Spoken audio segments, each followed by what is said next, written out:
Hello friends, my name is Gulshan Misra and I welcome you all to my YouTube channel Knowledge Masters. In today's lecture, we will talk about second lecture of international relationships and internal security. As in my first lecture, I told you about what is the concept of state, how the state emerges, how state recognize other state, what are the interaction of other states. So basically in first lecture we talked about overview of international relationships, and now in this lecture we will take the world history, you can say. You will see the history of how the modern Europe, or you can say modern world, emerges. What was the sequence of event that occurs which leads to the formation of modern Europe and ultimately frame the international relationships as a subject. So let us proceed. I will try to dictate my lectures in Hindi also, so people from different background and people who are not preparing also, they also can understand the things. So let us proceed. So history क्या क्या है, actually क्या है कि जब आप international relationships पढ़ते हैं तो ये एक ऐसा सब्जेक्ट नहीं है कि जो कि एक खुद में एक सब्जेक्ट हो. जब आप पॉलिटिकल साइंस पढ़ते हैं और हिस्ट्री को पढ़ते हैं और दोनों को एक साथ देखते हैं कि उस टाइम में क्या पॉलिटी थी, उस टाइम के साथ किस तरीके से सीक्वेंस ऑफ इवेंट होता है जिससे इस तरीके का सिचुएशन लीड्स हुआ, उसी की स्टडी को हम इंटरनेशनल रिलेशनशिप्स बोलते हैं. ठीक है, तो इसमें हम देखेंगे कि हिस्ट्री क्या है मॉडर्न वर्ल्ड की. तो आप ये देखिए, history is the study of constant development of human civilisation and culture. कुछ लोग ये बोलते हैं कि हिस्ट्री एक ऐसा सब्जेक्ट है जिसमें डेट, टाइम और पीछे क्या हुआ ये पढ़ते हैं, लेकिन बेसिकली अगर हिस्ट्री को अगर डिफाइन किया जाए तो हिस्ट्री का ये मतलब होता है कि किस तरीके से ह्यूमन सिविलाइजेशन का डेवलपमेंट हुआ, किस तरीके से कल्चरल डेवलपमेंट हुआ, उसकी स्टडी को हम हिस्ट्री बोलते हैं. एक टर्म आता है कल्चरल लैग. कल्चरल लैग का ये मतलब होता है जब टेक्नोलॉजी बहुत तेजी से मूव करने लगती है और सोसाइटी को ये चांस नहीं देती है कि एडजस्ट कर पाए, तो वो जो डिफरेंस होता है सोसाइटी में और कल्चर में, टेक्नोलॉजी में, उसको हम बोलते हैं कल्चरल लैग. ठीक है, अभी हम आगे बढ़ते हैं और ये देखते हैं कि ये जो कॉन्सेप्ट ऑफ मॉडर्न यूरोप हम देखते हैं ये कब इमर्जेस हुआ. पहले क्या था, जैसे आप इंडिया में एग्जांपल ले लीजिए तो मिडिवल इंडिया जो था, मिडिवल इंडिया में राजे रजवाड़े हुए करते थे, फ्यूडल सोसाइटी हुआ करती थी, गरीबों को लोग सताते थे और जो ऊपर के नोबल क्लास के लोग रहते थे वही समाज को चलाते थे और रूलर हुआ करते थे, मोनार्क हुआ करते थे. सेम उसी सब तरीके का कॉन्सेप्ट यूरोप में भी था. यूरोप में हॉली रोमन एम्पायर था, हॉली रोमन एम्पायर था और पूरे यूरोप में जो है कि चर्च का बहुत बड़ा बोलबाला था. क्रिश्चियनिटी के हिसाब से पूरा यूरोप चलता था और उनकी अथॉरिटी को कोई क्वेश्चन नहीं करता था. लेकिन क्या हुआ कि कुछ इस तरीके की चीजें हुई, जैसे कि प्रिंटिंग प्रेस का बनना. प्रिंटिंग प्रेस बनने के बाद क्या हुआ, लोग अपनी लैंग्वेज में, वर्नेकुलर लैंग्वेजेस में जो है कि स्टडी गेन करने लगे. उसके कारण क्या हुआ कि एक जो नॉस्टैल्जिक, एक जो एजुकेशनल क्लास है उसका डेवलपमेंट हुआ, रिवॉल्यूशन हुआ, कई सारी डिस्कवरीज हुई. उसके साथ साथ क्या हुआ कि नए नए ट्रेड रूट बने. तो इस सब के कारण जो एक इंटरनेशनल डेट टाइमलाइन बनी कि मतलब ऐसे ऐसे सीक्वेंस ऑफ इवेंट हुए जो कि मॉडर्न वर्ल्ड को फ्रेम किए, हम उसको देखेंगे. तो सबसे पहले ये क्या होता है कि आप इस मैप को देखिए, ये पूरे यूरोप का मैप है. यूरोप ये 1500 के करीब का यूरोप का मैप है. ये आयरलैंड है, इंग्लैंड है, फ्रांस है, स्पेन है, पुर्तगाल है. इधर देखिए, ये देखिए, ये हॉली रोमन एम्पायर है. हॉली रोमन लगभग आप देख सकते हैं कि लगभग पूरा यूरोप आप लगभग देख सकते हैं, पोलैंड वोलैंड जहां तक है ये देख लीजिए, ये सारा का सारा जो है हॉली रोमन एम्पायर के अंतर्गत आता था. तो 1045 में एक रूलर हुआ करता था हॉली रोमन एम्पायर में. उस रूलर ने क्या किया कि यूरोप को डिवाइड किया दो भाग में. ठीक है, अपने हॉली रोमन एम्पायर को दो भाग में डिवाइड किया. एक इधर जो हंगरी, मोल्डोवा और ये वाला इलाका है उसको वो बोला वो ईस्टर्न यूरोप, और इस एरिया को ये जो है आपका पेरिस है और ये इधर का रोमन एम्पायर, डेनमार्क, मतलब ये वाला है, इसको बोला कि ये है वेस्टर्न यूरोप. ठीक है, अब क्या हुआ कि उसके बाद फिर कई सारे जनरेशन आए. बेसिकली क्या हुआ, 1453, ये देखिए, ये मैंने पहले लिखा हुआ है 1453, beginning of modern in Europe हम क्यों कहते हैं, इसलिए बोलते हैं कि ये जो यहाँ पर आप देखिए, ये है, ये टर्की, ये इलाका जो है ये टर्की आता है. टर्की का ये जो शहर है, यहाँ पे ये जो शहर, ये इस्तांबुल शहर है, ये ब्लैक सी को ये एजियन सी से कनेक्ट करता है, ब्रॉस्फरस स्ट्रेट, ब्रॉस्फरस की खाड़ी हम बोलते हैं। तो ज्योग्राफिकली इसका बहुत ज्यादा महत्व है। साथ में ये स्ट्रेटेजिक लोकेशन है, इससे आप मेडिटेरेनियन सी में जा सकते हैं, ब्लैक सी में जा सकते हैं। मतलब ये जो पूरा इलाका है, अगर जो इस पे कंट्रोल करेगा वो इस जगह की सी को पूरी टोटली कंट्रोल करेगा। तो कॉन्स्टेंटिनोपोल एक शहर हुआ करता था टर्की में, इसी के बगल में, इसी ये जो इस्तांबुल शहर है उसके बगल में अभी कॉन्स्टेंटिनोपोल हुआ करता था। तो कुछ यंग टर्क्स थे जो टर्की के रहने वाले लोग थे, उन्होंने रोमन एम्पायर पे यहाँ पे कब्जा कर लिया और 1453 में उन्होंने ऑटोमन एम्पायर की स्थापना की। ये देखिए ऑटोमन एम्पायर बोलते हैं। तो अब यहाँ पर जो नोबेलिटी क्लास हुआ करती थी या फिर जो पढ़े लिखे लोग थे, यहाँ से भाग के कुछ लोग इटली में सेटल हुए, कुछ लोग और यूरोप के दूसरे दूसरे पार्ट में भी जाके हो गए सेटल। ये देखिए ये कॉन्स्टेंटिनोपोल का वो है। ऑटोमन एम्पायर जो है 1453 से 1683 तक चला। सो बेसिकली ये मानते हैं कि एक जो यूरोप में चर्च की एक जो सुपीरियोरिटी थी, उनके रिलीजन को, उनकी बातों को कोई नहीं टालता था, ठीक है। और वो एक तरीके से उनका मतलब एक हेजमनी हुआ करती थी। लेकिन क्या हुआ कि जब कॉन्स्टेंटिनोपोल था, जब इस पे कब्जा किया यंग टर्क्स ने, तो जो चर्च की अथॉरिटी थी, चर्च की अथॉरिटी जो है कमजोर हुई पहले से। और क्या हुआ उस बीच में कि बाइबल की डिस्कवरी हुई, उसकी डिस्कवरी हुई प्रिंटिंग प्रेस की। अब प्रिंटिंग प्रेस की डिस्कवरी होने के कारण जो लोग चर्च में उल्टी सीधी बातें लिखते थे अपने उसमें, लेकिन बाइबल जो थी, जो बाइबल को फिर से कई लोगों ने अपने तरीके से उसको समराइज किया, उसका अलग ज्यूरिस्प्रूडेंस पढ़ा। तो उससे क्या हुआ कि जो नीचे के लोग थे उनको ये समझ में आया कि नहीं, ये जो चर्च वाले लोग हमारे साथ कर रहे हैं ये गलत कर रहे हैं। सो बेसिकली क्या हुआ कि एक चर्च के प्रति लोगों का एक गुस्सा अंदर से हुआ। उसमें सबसे प्रथम थे मार्टिन लूथर किंग, जिन्होंने कि चर्च को 54 क्वेश्चन लिख के दिए और प्रोटेस्ट किया। तो उसके बाद दो भाग हुआ क्रिश्चियनिटी में, वो हुआ कैथोलिक और प्रोटेस्टेंट। तो हम उसको देखेंगे, उसके पहले हम ये देखते हैं कि ये कौन कौन से सीक्वेंस ऑफ इवेंट हुए, हम इसको आगे देखते हैं। सो बेसिकली मैंने ये बताया कि ये आप देखिए ऑटोमन एम्पायर आ गया, ऑटोमन एम्पायर यहाँ से आ गया। तो जो यहाँ के लोग थे जो पहले ट्रेड करते थे, ये देखिए ये ट्रेड रूट दिया हुआ है, ये यूरोप है, ये एशिया है, ये चाइना है, ये किस तरीके से पूरा पहले ट्रेड हुआ करता था।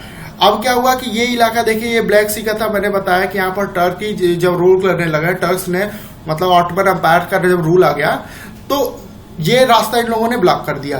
तो जो ट्रेड यहाँ से एशिया से हो पा रहा था, वो ट्रेड नहीं हो पा रहा था।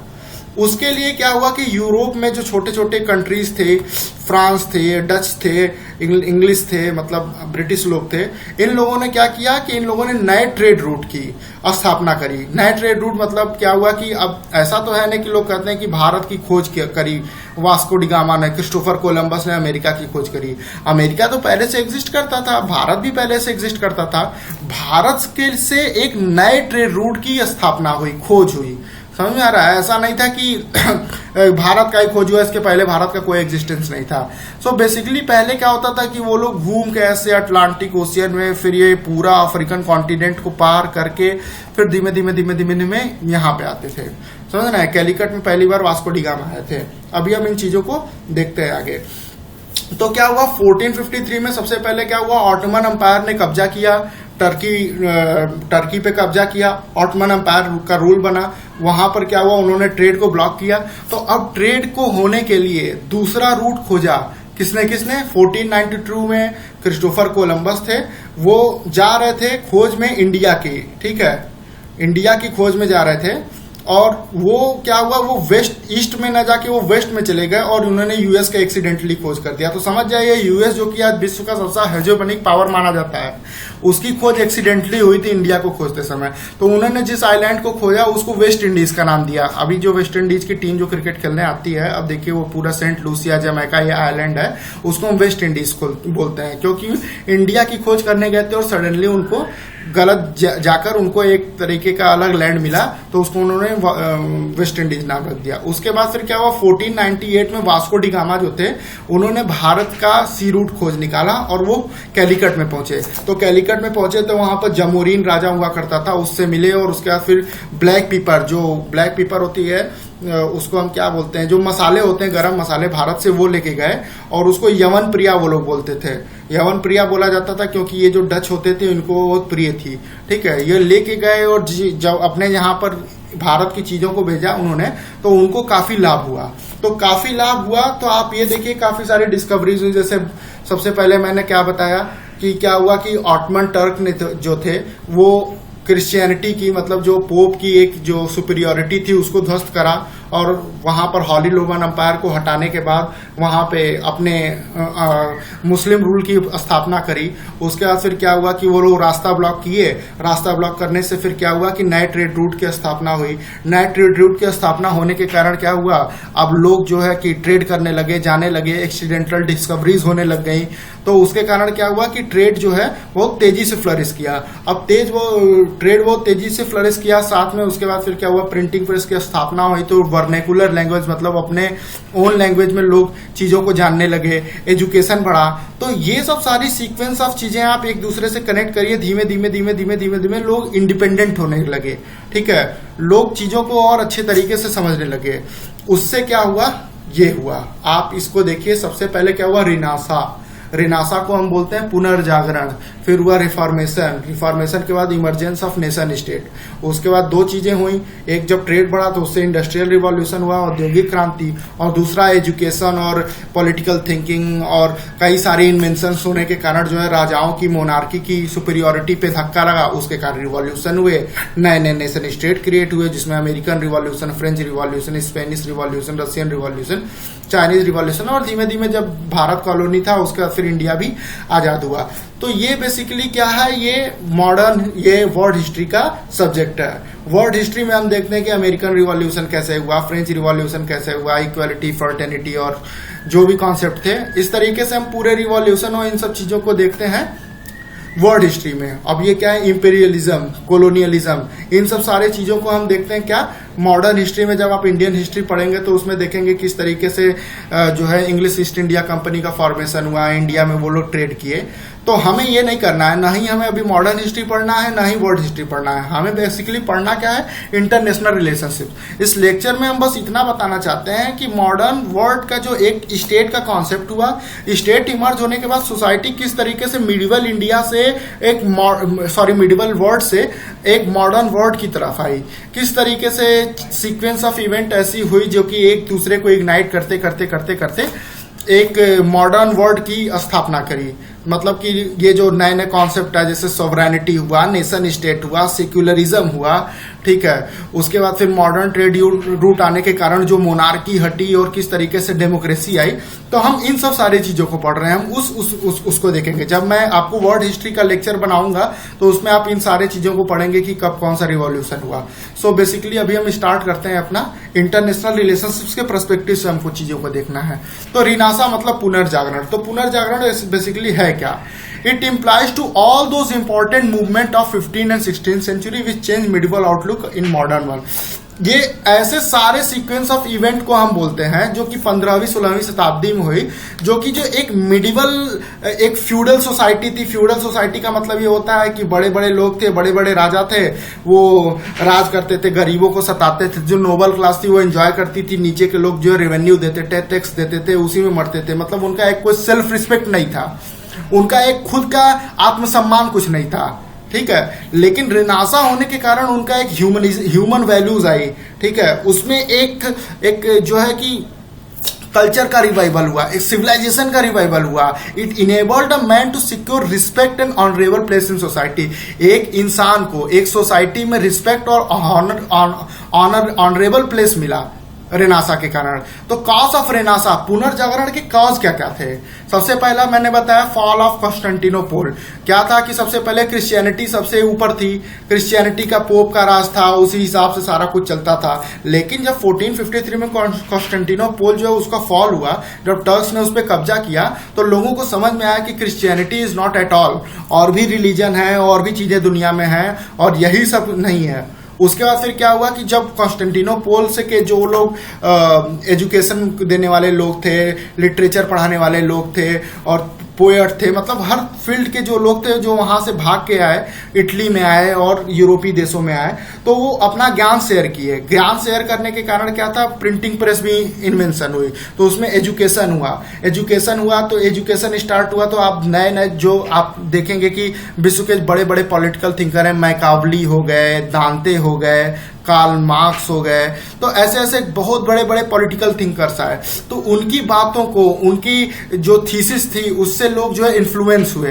रिलीजियस वार होती थी मुस्लिम्स और क्रिश्चियनिटी के बीच में, कंट्रोल जेरूसलम पे, वो अलग इशू है, ये इजराइल पैलेस्टीन इशू में मैं आपको पढ़ाऊंगा। तो रिलीजियस वारफेयर होता था, 30 ईयर्स ऑफ वार चला जो है क्रिश्चियनिटी में।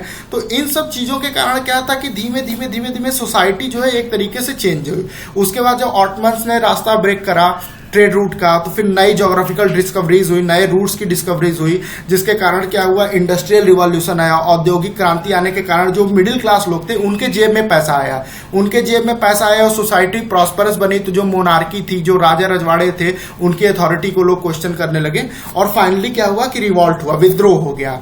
सो बेसिकली क्या था रेनासा का, हम ये देखें कि क्या क्या कॉज था रेनासा के। अभी मैंने आपको ये मैप दिखाया कि किस तरीके से ये हॉली रोमन अंपायर था और फिर किस तरीके से ऑटमन अंपायर यहाँ पे आके कब्जा किया। ज्योग्राफिकल इसमें स्ट्रेटेजिक पॉइंट लोकेशन क्या थी, ये देखिए ब्लैक सी है और ये एजियन सी है और ये ब्रॉस्फरस स्ट्रेट मतलब खाड़ी बोला जाता है, जो कि एक वाटर बॉडी को दूसरे वाटर बॉडी से कनेक्ट करती है। तो इससे क्या है, आप मेडिटेरेनियन सी का एक्सेस कर सकते हैं और ये स्ट्रेट ऑफ जिब्राल्टर, आप यहाँ से फिर से अटलांटिक ओशियन में जा सकते हैं। सो बेसिकली क्या था कि ये काफी समझ लीजिए कि एक बड़ा फॉल था रोमन अंपायर के लिए और क्रिश्चियनिटी के लिए, ये ऑटोमन टर्क्स का कब्जा करना। इसीलिए 1453 में ये जो हुआ, इसको हम बिगिनिंग ऑफ मॉडर्न एरा भी बोलते हैं। काफी सारे ऐसे इवेंट हुए थे जिसको हम बोल सकते हैं, लेकिन उसमें सबसे बड़ा ये था। आप ये देखिए, कॉन्स्टेंटिनोपल जो शहर है टर्की का, ये उसका ज्योग्राफिकल लोकेशन दिया हुआ है और किस तरीके से जो है, एक समय क्या हुआ था कि ऑटोमन अंपायर सोचिए यहाँ से इटली और ये सब पूरा फैल गया था, सी ऑफ एजॉव और यहाँ सब पूरा लेते हुए। और उसके बाद फिर आपका 1683 में ऑटोमन अंपायर का फॉल हुआ है। तो हम उन सब चीजों को बाद में देखेंगे। ये एंशिएंट ट्रेड रूट को हमने देखा। अच्छा, तो क्या हुआ, मैंने पहले क्या बताया कि रिफॉर्मेशन हुआ। रिफॉर्मेशन के बाद फिर रेनासा हुआ, मतलब पुनर्जागरण हुआ। पुनर्जागरण में कई सारे, जैसे ओलिवर एंड विल्बर राइट ने, उन्होंने अपना जहाज बनाया, स्टीम इंजन बनाई जेम्स वॉट ने। इसी तरीके से रुजॉल्ट डीजल ने आपके डीजल की डिस्कवरी करी। तो ऐसे काफी सारी चीजों की एक साथ डिस्कवरी हुई। और थॉमस एल्वा एडिसन ने बल्ब बनाया और इस तरीके से काफी इस तरीके का कॉन्सेप्ट हुआ। साइंटिफिक डेवलपमेंट हुआ, पॉलिटिकल डेवलपमेंट हुआ, रिलीजियस डेवलपमेंट हुआ और उसका नए नए ट्रेड रूट्स का डेवलपमेंट हुआ। तो उस टाइम सोसाइटी में काफी कुछ चल रहा था, ठीक है। उसके कारण क्या हुआ, रिफॉर्मेशन हुआ। अब रिफॉर्मेशन का क्या मतलब होता है, मैंने पहले ही आपको बता रखा है कि पहले क्रिश्चियनिटी थी, वही जो है कि कंट्रोल करती थी पूरा हर कुछ, और वो टेथिस और सिमोनी क्या क्या बेचते थे कि आपको स्वर्ग हो जाएगा। एक रैम्पेंट करप्शन चल रहा था वहां पे धर्म के नाम पे। मार्टिन लूथर किंग ने उसको प्रोटेस्ट किया, कैथोलिक प्रोटेस्टेंट का वार चला 30 इयर्स का। फिर ट्रीटी ऑफ वेस्टफालिया या पीस ऑफ वेस्टफालिया 1648 में जाके ट्रीटी हुई, उसके कारण जो है 30 इयर्स ऑफ वार जो था ये खत्म हुआ। इसमें कितने सारे लोगों की जान गई, लाखों लाखों लोगों को क्रूसेड्स पे चढ़ा दिया, क्रूसेड कर दिया जाता था, मतलब रिलीजियस वॉरफेयर के नाम पे मार दिया जाता था। रेन ऑफ टेरर, जो आप क्रॉस देखते हैं उसके ऊपर जैसे जीसस को लटकाते हैं, उसी तरीके से काफी सारे लोगों को जो जिधर पाता था लटका देता था, ठीक है। अब क्या हुआ, रिफॉर्मेशन होने के बाद क्या हुआ कि जब रिलीजन खत्म हुआ तो लोगों पे नेशनलिटी की एक भावना है कि ये मेरा इलाका है, ये हमारे लोग हैं। उससे इमरजेंस हुआ नेशन स्टेट का। तो during medieval time in Europe feudalism was the base of administration. तो जो फ्यूडल लॉर्ड मोनार्की हुआ करते थे, यही लोग जो है कि एडमिनिस्ट्रेशन को चलाते थे। लेकिन क्या हुआ कि लोगों की जेब में जब पैसा आया, और प्रॉस्पेरिटी आई, तो अब कोई फ्यूडल लॉर्ड्स के आत्मसम्मान बेच के उनके नीचे काम करने को तैयार नहीं था। तो उसके कारण क्या हुआ, कई सारे विद्रोह हुए, जिसमें सबसे पहले अमेरिकन रिवॉल्यूशन हुआ 1776 में, वहां का कॉन्स्टिट्यूशन फ्रेम हुआ फिलाडेल्फिया कन्वेंशन में। उसके बाद फिर फ्रेंच रिवॉल्यूशन हुआ। उसके बाद इस तरीके से विश्व में काफी सारे रिवॉल्यूशन हुए, ठीक है। तो इमरजेंस ऑफ नेशन स्टेट, तो धीमे धीमे नेशनैलिटी की भावना लोगों में जागने लग गई।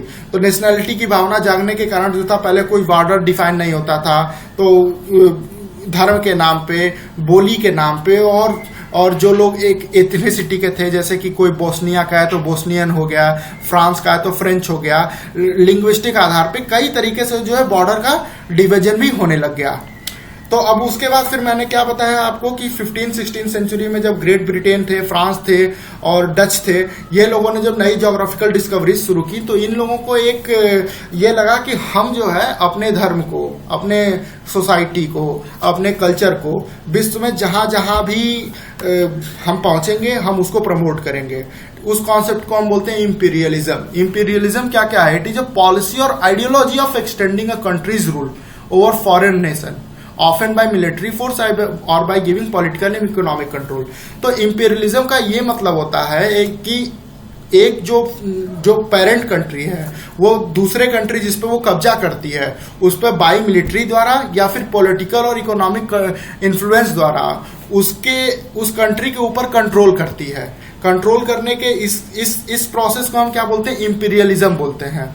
तो ब्रिटिश क्या था? इंपीरियलिस्टिक स्टेट था। उसकी एक समय में 54 कॉलोनीज हुआ करती थी, जिसको हम कॉमनवेल्थ कंट्रीज भी बोलते हैं। जो कॉमनवेल्थ गेम्स होता है तो वो क्या है, जो ब्रिटेन जिस जिस जगहों पे जहां जहां पर कब्जा किया था, जहां जहां पर कॉलोनी बनाया था अपना, तो उसको वो कंट्रीज जो है कॉमनवेल्थ गेम्स खेलती हैं। अब कॉलोनियलिज्म क्या है? ये एक इंपीरियलिज्म का पार्ट ही है। It is a policy of a country seeking to extend और retain its authority over people और territory generally with aim of economic dominance.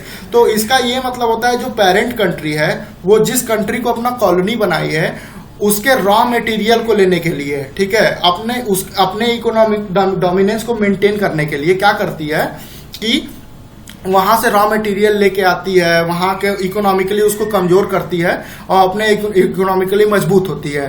तो वो आप देखिए इंडस्ट्रियल रिवॉल्यूशन मैंने बताया आपको कि आप ये वाला इमेज पे जाइए, ये देखिए मैंने बताया इमरजेंस ऑफ नेशन स्टेट, उससे क्या हुआ आगे इंडस्ट्रियल रिवॉल्यूशन, इधर पॉलिटिकल रिवॉल्यूशन। तो इंडस्ट्रियल रिवॉल्यूशन को हम क्या बोलते हैं कि आपका क्रांति आई, इंडस्ट्रियल रिवॉल्यूशन औद्योगिक क्रांति। तो वो किस कारण से? इंपीरियलिज्म और कॉलोनियलिज्म उसका एक बहुत बड़ा इवेंट था। और दूसरा क्या था? जो साइंटिफिक डिस्कवरीज हुई। आप जब इंडियन हिस्ट्री पढ़ेंगे तो उसमें एक रेजले करके एक लेखक था, उसने लिखा हुआ है ब्रिटेन के बारे में, our system act like sponge soaking all good things from the bank of river Ganges and squeezing it to river Thames. इसका मतलब उसने ये कहा कि हमारा जो सिस्टम है वो स्पॉन्ज की तरीके से काम करता है। जो ब्रिटेन का सिस्टम है वो सारी रॉ मटेरियल, सारी अच्छी चीजें जो हैं गंगा के किनारों से उठाकर और वो हमारे जो थेम्स नदी है मतलब कि सीधे ले आके इंग्लैंड में उसको ठप कर देती है। सो बेसिकली ब्रिटेन जो है ग्रेट पावर किस लिए बना? क्योंकि हमारे रॉ मटेरियल जो थे, हमारे रॉ मटेरियल के कारण जो है वो वहां पर औद्योगिक क्रांति आई। उन्होंने हमारे यहाँ रेलवेज इंट्रोड्यूस की, उन्होंने हमारे यहाँ इलेक्ट्रिसिटी इंट्रोड्यूस की। तो उसका ये मतलब नहीं था कि वो हमारी सोसाइटी को बहुत ही अच्छा करना चाहते थे या वो चाहते थे कि हम एक अच्छी लाइफ जिए। उनका सिर्फ और सिर्फ ये मोटिव हुआ करता था कि हम कितनी जल्दी, कितने अधिक मात्रा में भारत को स्क्वीज कर सकें अपने इकोनॉमिक डोमिनेंस के कारण। तो आप क्या देख रहे हैं कि सबसे पहले क्या हुआ? रिनासा हुआ, रिनासा पुनर्जागरण, फिर रिफॉर्मेशन हुआ, धर्म के आधार पर जो लोग जीते थे उसको हट के अब धीमे धीमे मॉडर्निटी की ओर आने लगे। उससे क्या हुआ? इमरजेंस ऑफ नेशन स्टेट हुआ और उसमें एक औद्योगिक क्रांति हुई और दूसरा पॉलिटिकल रिवॉल्यूशन हुआ। पॉलिटिकल रिवॉल्यूशन को हम पढ़ेंगे वर्ल्ड हिस्ट्री में, और ये जो इंपीरियलिज्म और कॉलोनियलिज्म है या मॉडर्न हिस्ट्री, जब हम मॉडर्न इंडियन हिस्ट्री पढ़ेंगे उसमें देखेंगे। तो अभी जो मेरा नेक्स्ट लेक्चर होगा इंडियन इंटरनेशनल रिलेशनशिप्स का, उसमें यह होगा कि अभी क्या होगा कि हम पूरा देख चुके हैं कि मॉडर्न यूरोप किस तरीके से पूरा का पूरा फ्रेम हो चुका है। अभी हम देखेंगे कि जब लोगों के पास भाई पैसा आने लगा, डोमिनेंस आने लगा, तो अब डोमिनेंस शो कैसे करेंगे।